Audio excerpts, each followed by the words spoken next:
I began piano lessons at 6 years of age. My mother wanted me to learn, but 6 was the youngest age teachers would teach at that time, because you had to be able to learn to read as well as play. And this is a little bit interesting because music is an oral art and not a visual art. Now, I was very fortunate to have a very good teacher in those early days. She was a young woman living in Cessnock, where I grew up. She had a licentiate diploma, which was very rare in those days, especially for a teacher living in the country. But I did well with her, and I enjoyed learning to play the piano. That was 84 years ago. My mother was very interested in music. She had a lovely singing voice and would have liked to have come to lessons with me, but it was unheard of in those days for a parent to attend lessons. Occasionally, my mother would ask the teacher if she could come and ask her a few questions, and the teacher agreed to that, but my mother's visits had to be short and always just to the point. Now, often my mother would ask the teacher to play the piece for her, because once she heard the piece, she was right and she could help me at home. But in those days, of course, there was no recordings of teaching music at all. You had to learn through your eyes and not through your ear.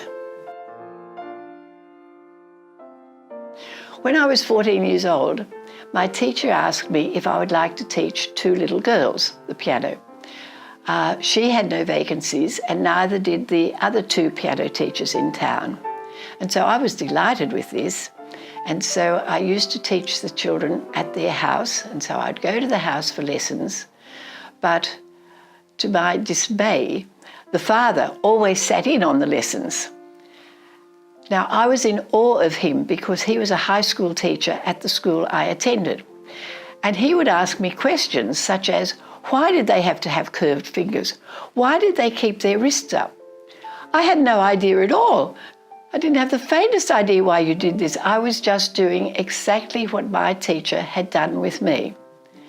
However, the 2 little girls did progress, and by the time I left Cessnock to come to Sydney as a student, they were ready to do the A+A, and they did extremely well before going on to university to study medicine.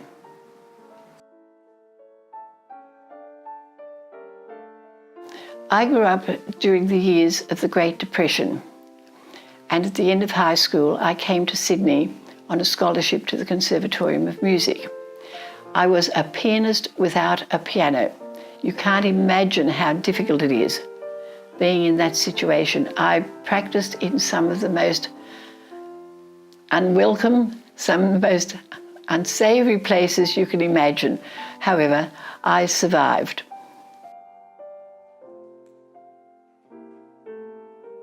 Over all these years of teaching, I have learned never to underestimate the ability of young children. It's wonderful and a great privilege when a child immediately takes off and learns quickly and enjoys doing it. Of course, it's not so easy when the child finds it extremely difficult. But I have learned that you need to be patient, to remain cheerful, and if they can just accomplish 1 point for each lesson, you are making progress. Every little achievement is a big step forward. It is so much easier for Suzuki students in their lesson when they have a parent present, because when they go home, the parent knows what they're supposed to do. And usually, progress comes much more quickly than if the parent is not present. I must comment on how important it is about the condition of the instrument the child is learning. A piano needs to be tuned regularly so that the child's ear develops well. The life of a piano is about 50 years. It should be tuned every year. It's important that the child gets a good feeling for the key. Playing on a keyboard is quite different from playing on a piano. People ask, why do I still give music lessons? Well, I suppose I've always liked music and I like people. To me, teaching music is a great pleasure.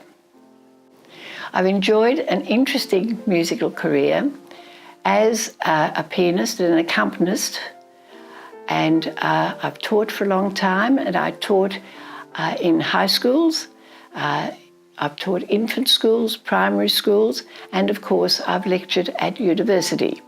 And so this is all very close to my heart, and it's a great pleasure now to still be able to meet children and their families and see them progress in the musical world.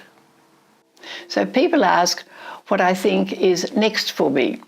After teaching, of course, for 38 years, I could still enjoy it.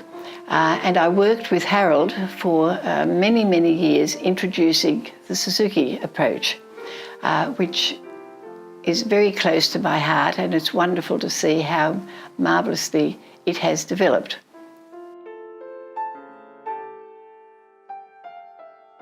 I think there is a great future for music education in Australia. I must say that in recent years, music teaching in our schools has improved a great deal. The greatest improvement, I think, has been in the private schools, because here the result of Suzuki teaching has encouraged the formation of school orchestras. And I think in time that will develop in public schools as well. And so I think the Suzuki movement has been of great benefit to the development of music education in Australia. My advice to students is listen to the recordings of the music you're going to play every day. Remember now that that was how Dr. Suzuki realised in Germany that all German children speak German just because they hear it every day. And if you hear your music every day, you will learn much more quickly. You notice little things that other people are doing and become aware of it yourself when you're playing for yourself. It's also interesting to watch other performers carefully, and you'll notice things that they do that perhaps you don't do, or there may be things about their playing, the way they lift their hands or the way they sit, that you like and you can adapt to. Make sure you play every day, even if it's only for 5 minutes. A little bit every day is better than a big hour or so every 4 or 5 days. It's a very good idea also to have proper practice performance runs at home, so that you play your whole piece or maybe several pieces, and you get used to having people in the audience. So ask mummy and daddy or grandparents in to hear you, and so give a performance of a concert program as often as you can. I suggest to parents that it's very important that you stay positive and encouraging. Encourage your children to play for visitors who come. Take them to hear other performances. Also, it's important that they have the best instrument that you can afford for them. Playing on a piano that's out of tune or where the action is not good makes it all very difficult. To teachers, I would say, always find something positive to say to your students. Encourage them to listen to other players. Tell them about concerts that are on in the town, even though they won't be going to them. So the more they can be aware of what's going on in the musical world, the more involved they may become in later years. And so I think we as teachers have a big responsibility to our students, but it is so rewarding when you see them doing well and getting on and liking music. I feel so proud and privileged to have been involved with the Suzuki Association for some 40 years now, and we're looking forward to our next graduation concert, which will be in the Opera House. where hundreds of our students will be graduating in all instruments. It's been a great pleasure, and I wish the Suzuki Association every success as we go on to further successes. Thank you very much.